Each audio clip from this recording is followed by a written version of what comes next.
salvação. Glória a vós, Senhor.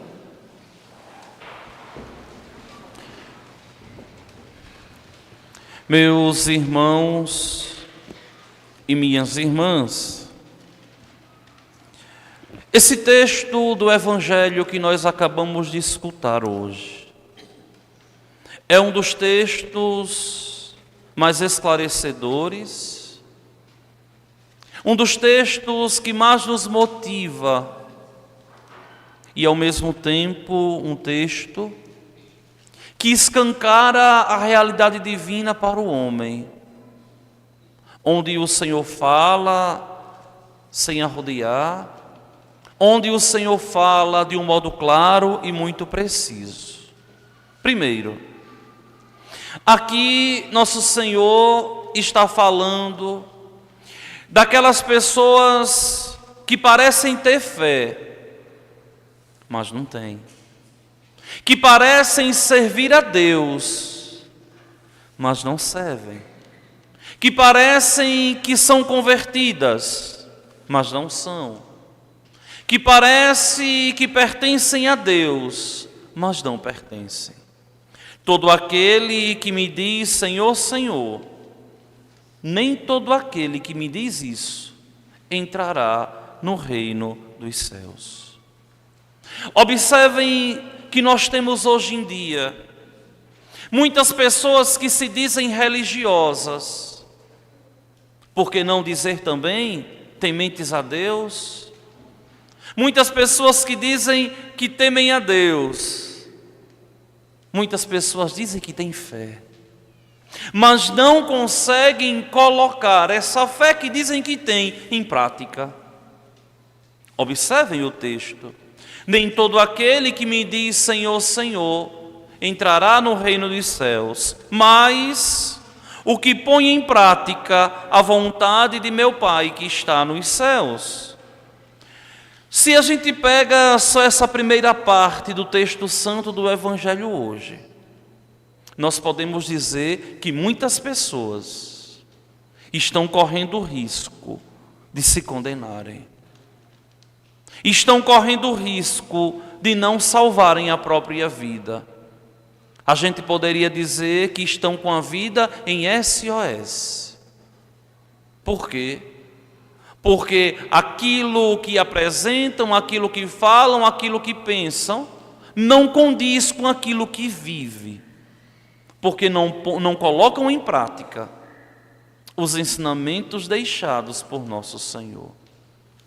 Nós sabemos que falar é muito fácil e que servir a Deus é difícil, porque requer amor, porque requer dedicação, porque requer renúncia. Muitas vezes eu fico observando como nós temos pessoas que até servem bem a Deus, mas por incrível que pareça, são incapazes de renunciar a algo por Deus. E é impossível servir a Deus sem renúncia. Observem que o próprio chamado de Jesus requer da pessoa um ato de renunciar.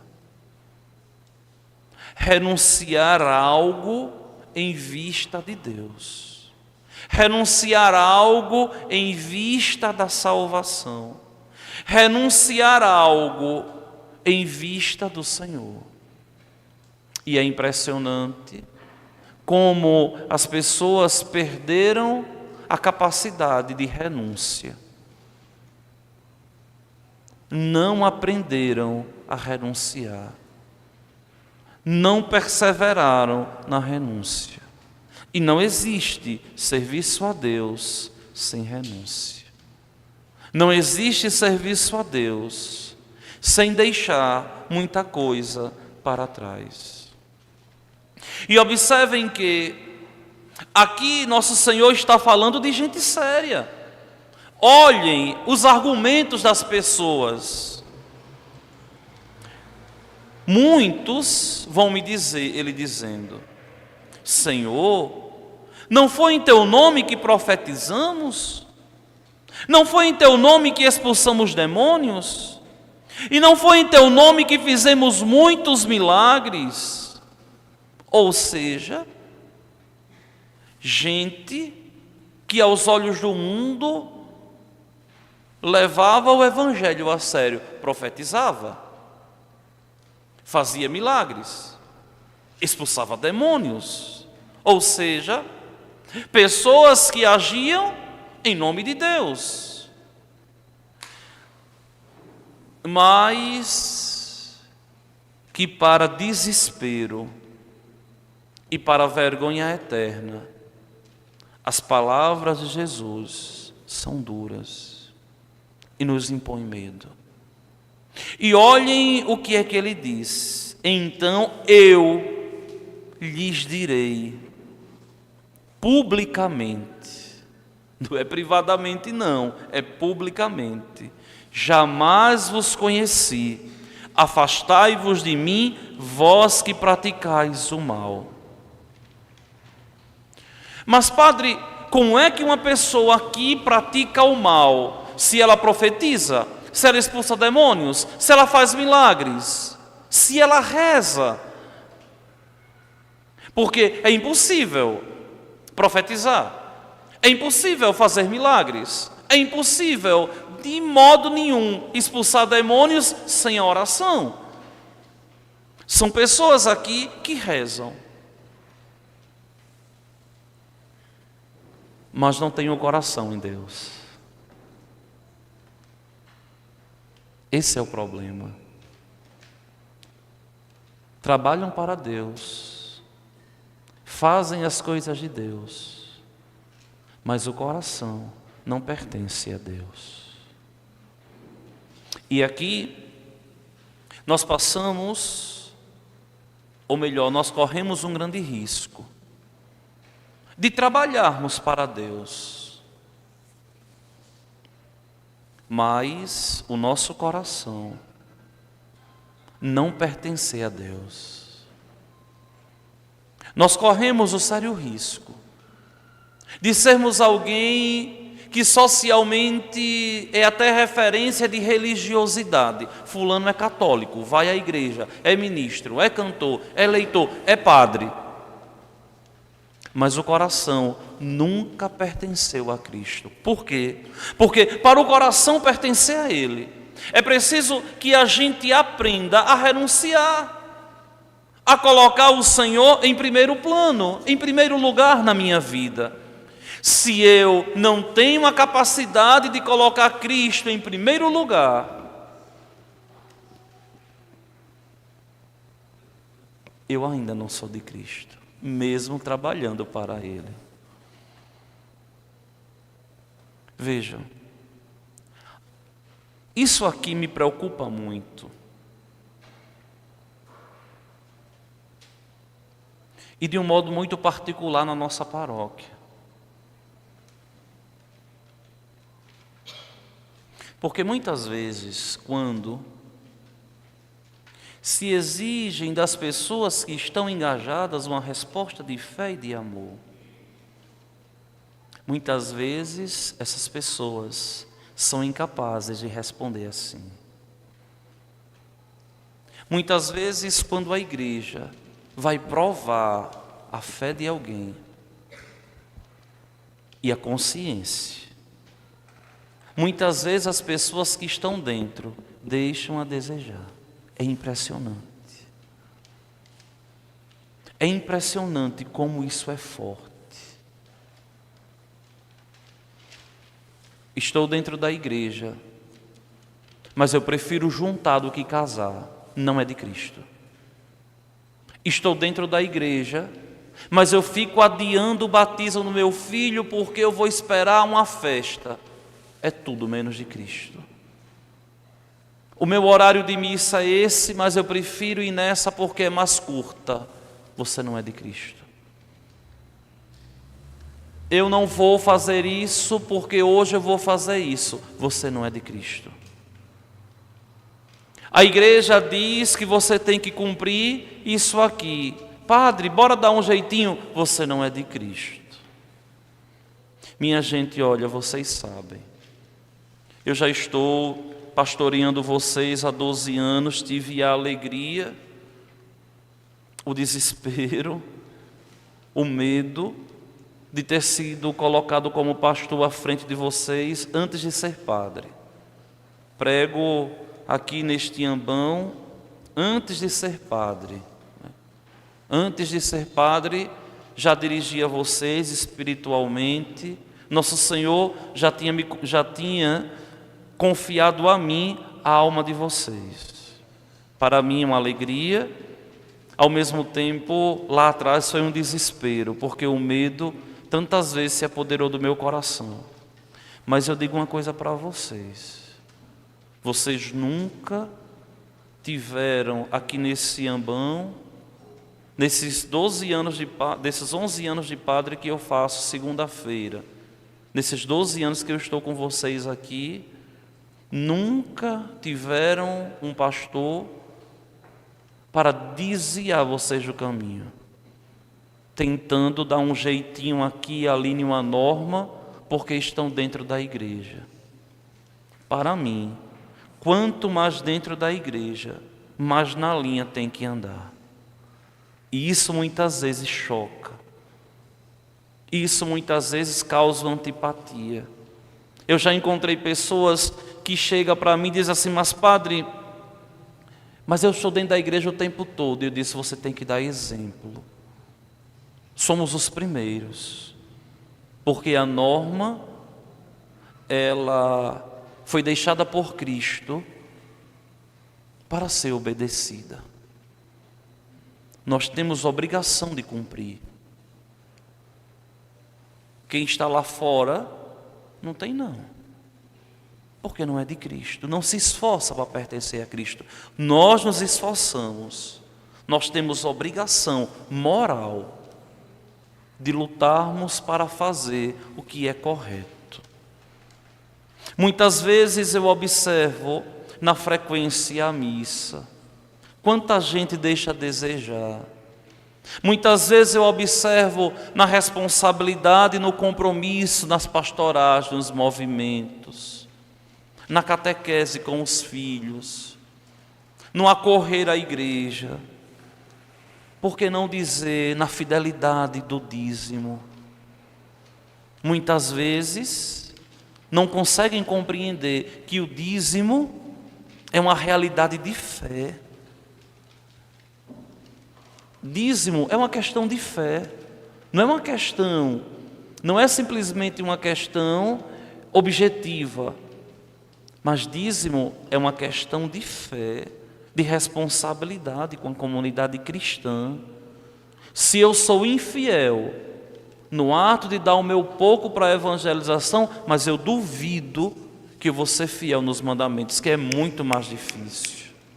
Então vejam, nós que somos igreja, nós temos essa obrigação moral de sermos fiéis a nosso Senhor. É claro que infelizmente a gente não consegue ainda ser totalmente fiéis. A gente não consegue. A gente luta, a gente tenta e tem que ser assim mesmo. Mas 100% fiel ninguém conseguiu, só ela. Porque 100% de fidelidade quer dizer 100% de ausência de pecado. Para eu ser 100% fiel, eu tenho que viver 100% santamente. Mas eu costumo sempre dizer, a gente tem que lutar para endireitar o nosso caminho naquilo que é mais fácil. No que é mais fácil, eu devo endireitar o meu caminho. E depois eu vou lutar pelo que é mais difícil. É como quando a gente vai fazer uma prova. Quando a gente vai fazer uma prova que você tem lá tantas questões e você tem um prazo para entregar, ali numa manhã ou numa tarde. Qual é a regra de ouro do bom estudante? Começar respondendo o que sabe. Depois que responder todas as que ele julgou mais fácil, ele vai depois para as medianas e deixa as que são mais difíceis por último. Porque se ele começar pelas mais difíceis, o tempo vai acabar e ele não vai conseguir nem fazer as que sabia. Então é uma questão de sabedoria. E na própria vida, a santidade é a mesma coisa. Se a gente começa a ser fiel naquilo que a gente consegue, o resto a gente vai lutando ao longo da vida. Olha o texto. Portanto, posto isso que eu falei a vocês, agora vamos aplicar na continuação do Evangelho. Quem ouve estas minhas palavras e as põe em prática, é como um homem prudente que construiu sua casa sobre a rocha. Caiu a chuva, vieram as enchentes, os ventos deram contra a casa, mas a casa não caiu, porque estava construída sobre a rocha. Isso aqui é muito fácil da gente visualizar. Quem é a rocha? Cristo. E onde eu tenho que alicerçar a minha vida? Em Cristo. O que é que representa Cristo na igreja? O altar, que deve ser regra da igreja de fé, regra da igreja católica, rubrica de construção de igreja. O altar principal, ele deve ser único, móvel, ele deve ser único, de material sólido e imóvel, como esse aqui, que ninguém consegue arrastar nem empurrar. Por quê? Porque é a rocha que a gente alicerça a nossa vida. Que vida? A nossa vida eucarística. Quem não consegue levar uma vida eucarística, quando vier as grandes adversidades da vida, vai sucumbir. Por quê? Porque a vida não foi construída sobre a rocha, mas sobre a areia. E aí ele continua. Por outro lado, quem ouve estas minhas palavras e não as põe em prática é como um homem sem juízo. Olha, minha gente, aqui a contraposição de Cristo, um homem prudente. E a contraposição não é um homem imprudente, que aqui o antônimo, o contrário de prudente é imprudente. Mas aqui o Senhor vai muito mais profundo. O contrário de prudente para Jesus é insano. Ou seja, uma pessoa louca, uma pessoa sem juízo, uma pessoa sem razão. Por quê? Porque passou a vida toda alicerçando a vida em coisas que não têm consistência, em coisas que não consegue de verdade fazer com que o homem permaneça de pé. Olha aqui, minha gente, é muito claro o texto. É como um homem sem juízo. Não é um imprudente, não. É um sem juízo. Por quê? Porque construiu sua casa sobre a areia. Caiu a chuva, vieram as enchentes, os ventos sopraram e deram contra a casa. E a casa caiu e sua ruína foi completa.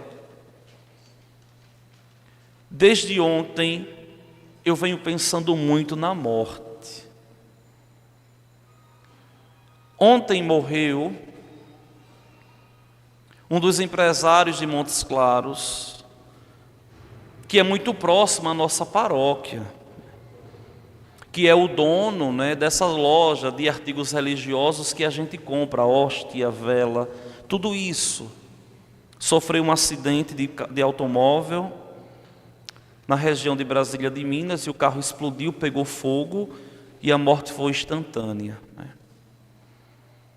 E desde ontem que eu venho pensando muito, assim, eu digo, meu Deus, mas aquele homem evangelizou tanto com o trabalho dele, dando prazo, muitas vezes alongando os prazos das paróquias, a gente mesmo aqui, muitas vezes lá no início comprando tanta coisa sem perspectiva, muitas vezes nem de pagamento no nosso início. E teve uma morte tão trágica. E aí eu parando, pensando, dizia, meu Jesus, tem misericórdia da alma do Rodrigo. Tem misericórdia daquele homem que deixa esposa, que deixa os filhos, que ontem antes de sair, estava com vigor, com vida. Até tive a curiosidade de perguntar a Edna, que é a gerente da loja, que é muito próxima à nossa paróquia também, né? Mas Edna, e você percebeu alguma coisa estranha assim, alguma sinalização? Não, padre, de jeito nenhum. Eu disse, está vendo, minha filha, como a vida é. Veja, como é a vida. A vida é assim. Nós estamos aqui, nós não sabemos o dia, não sabemos a hora, não sabemos se teremos mais oportunidade de nos converter, de nos redimir. O que é que nos resta?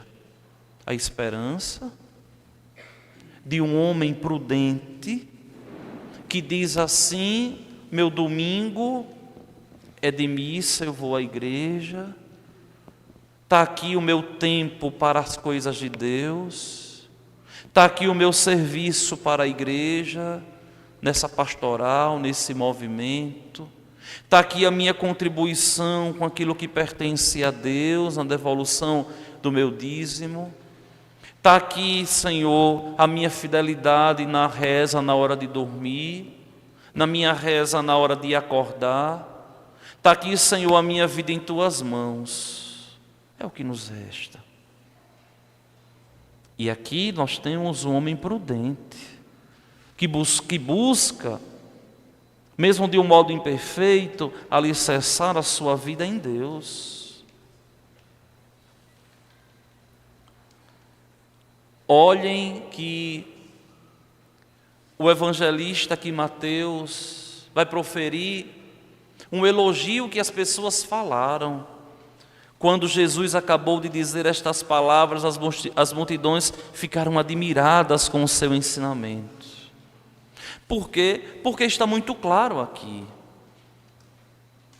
Olha, eu costumo brincar e dizer assim, muitas vezes com as pessoas mais próximas, quem muitas vezes não me conhece não sabe que eu tenho até um senso de humor muito apurado, né? Sou muito tímido, mas tenho um senso de humor muito apurado.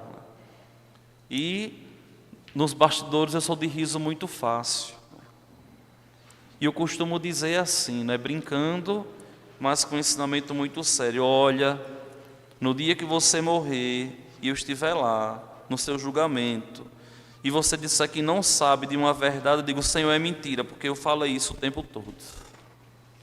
Brincando, eu sempre digo isso brincando, né? Está mentindo porque eu falei.